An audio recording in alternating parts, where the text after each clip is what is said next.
Picture this. A glossy magazine drops on newsstands, screaming in blood-red letters, "Hitler's Diaries discovered." Reporters run, editors celebrate, and historians, people who dedicate their lives to truth, lean in like the floor just shifted under the entire 20th century. 60 to black notebooks. A journalistic coup, a secret record, written in the shadows from 1932 to the last days in Berlin. Or so the world is told. But here's the twist. The diaries don't just threaten to rewrite history, they expose how desperately we want certain stories to be true. And the moment you see how this discovery happened, who sold it, who bought it, who believed it, and what one simple question did to bring the whole empire of ink crashing down, you realize this isn't only a scandal. It's a warning. Stay with me to the end, because the final reveal isn't just who forged the diaries. It's what the forger did after he was caught and why thousands of people still wanted his lies anyway. Hitler's secret diaries. It was, the publishers of Germany stern proclaimed, the journalistic coup of the post-World War II period. One of their reporters, they said, had uncovered the Führer's previously unknown private journals, an alleged discovery that promised to shake modern history.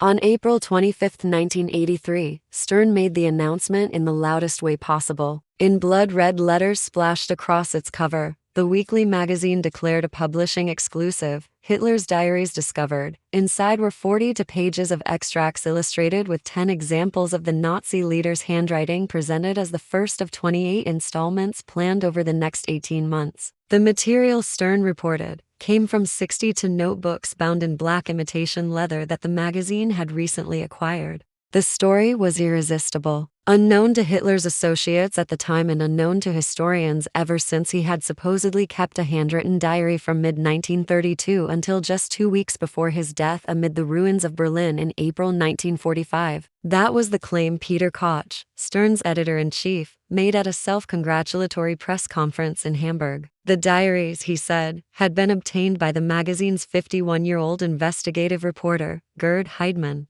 Money and momentum followed immediately. London's Sunday Times paid $400,000 for British and Commonwealth rights. France's Paris Match and Italy's Panorama prepared to publish their own versions. The next week, Newsweek devoted a 13-page cover story to the diaries, noting that what its editors had seen reeks of history. 13 years of the most hideous years in human experience are described by the man who did so much to make them vile. Yet even amid the frenzy, caution surfaced. Newsweek editors declined to buy American rights, objecting to Stern's plan to publish the material in installments over such a long period and insisting on more systematic and authoritative authentication. Stern, in response, showcased the early opinions of British historian Trevor-Roper and Gerhard L. Weinberg of the University of North Carolina. Both had briefly examined the diaries and were on record as believing them genuine. When the doubts began to bite, then in Hamburg, one question punctured the triumphal mood. At the press conference, the British historian David Irving asked an awkward, devastatingly practical thing: had the ink been chemically tested to prove its age? It had not.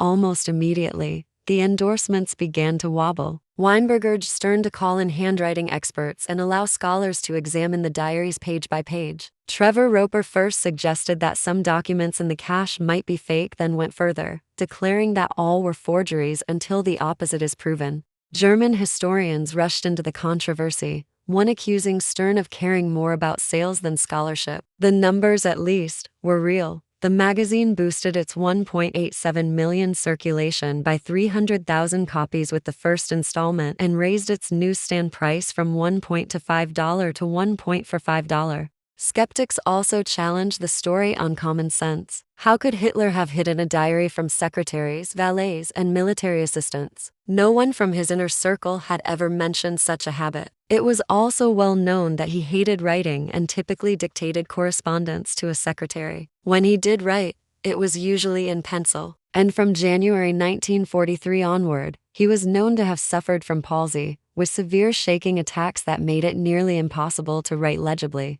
Reason to be ashamed. A handwriting expert retained by Newsweek examined 2 of the diaries Stern brought to New York and delivered a blunt verdict. They were not only forgeries, they were bad forgeries. In Germany, scientists soon provided the kind of proof that publicity could not. The paper, the ink, the glue in the bindings, the imitation leather covers, and even the red ribbons hanging from wax seals on some of those covers, all they found, dated to the postwar period. Hans Booms, head of Germany's Federal Archives, called the Stern Diaries a blatant, grotesque, and superficial forgery. Worse still, one of Booms's associates traced much of the diary material to a specific source, a 1962 book titled Hitler, Speeches and Proclamations, 1932 to 1945, by Max Domaris. Whoever compiled the Stern Diaries had followed Domaris's work slavishly, in fact, that some of Domaris's errors were copied too. Inside Stern, the fallout turned furious. In Hamburg, outraged staff staged a 6-day sit-in at the editorial offices, demanding to know how the magazine's leadership could have been duped so easily and warning of the damage done to its credibility. Peter Koch was forced to resign. Henry Nannen, the publisher, offered a bleak admission: "We have reason to be ashamed." Unmasking the culprits. Stern had entrusted the story to Heidemann, a 32-year veteran of the staff and an amateur devotee of Nazi-era artifacts. He had even sold his home in Hamburg to buy a yacht once belonging to Hitler's second-in-command, Hermann Göring, on which he liked to entertain former Nazi officials. Through one of those contacts, he met Konrad Kujau, also known as Konrad Fischer, a Stuttgart dealer in Nazi memorabilia. In early 1981, Kujau approached Heidemann with a tale built for belief and disaster. His brother, Kujau claimed, an officer in the East German army, had smuggled previously unknown Hitler diaries across the border into West Germany and was offering them for sale. Kujau spun a dramatic origin story for the notebooks. In late April 1945, as the Reich crumbled, the diaries were supposedly loaded onto a transport plane in Berlin, along with other valuable possessions of the Führer, to be flown to Berchtesgaden in the Bavarian Alps for safekeeping. Hitler would presumably follow on another plane for a last stand in his mountaintop lair. But the first plane, Kujau said, crashed near Dresden. Hitler, of course, never left Berlin. All but one aboard the plane died, yet a local farmer salvaged some of the cargo, including the diaries, and hid them away. Heidemann accepted the story. Over the next 2 years, he persuaded his employers to pay 9 million marks $3.7 million for the diaries. For his role in the transaction, the reporter kept 1.5 million marks $600,000 of Stern's money. The truth, however, was brutal in its simplicity. There had been no crash. There had been no diaries smuggled from East Germany. Kujau himself had forged the documents over years. He confessed trying to implicate Heidemann. The reporter, promptly dismissed by Stern, insisted he had been hoodwinked. 2 years later, after a lengthy trial, both men were convicted of fraud. Heidemann received a sentence of 4 years and 8 months in prison. Kujau's sentence was 2 months shorter. Even then, the sharpest condemnation was reserved for Stern's management. The presiding judge said the magazine's publishers, blinded by wanton greed, had failed to examine the diaries sufficiently before buying them and had effectively encouraged the forger and his accomplice by handing over such large sums so readily. A forger at work. On a quiet street in Stuttgart, a small 2-room gallery displays paintings by Rembrandt, Renoir, Van Gogh, Degas, Picasso, Dali, and other masters, or so it seems at first glance. But the price tags ranging from about $50 to just under $100 give away the secret. Every work is by Konrad Kujau, the man convicted and imprisoned for forging the Hitler diaries that Stern bought for some $3.7 million in 1983. Kujau developed cancer of the larynx and was released from prison in mid-1987 after serving 2 years of a 4.5-year sentence. Whatever money he had received from Stern went to legal and tax debts, leaving him impoverished. The most obvious way to survive was to do what he did best: forge, only now, openly.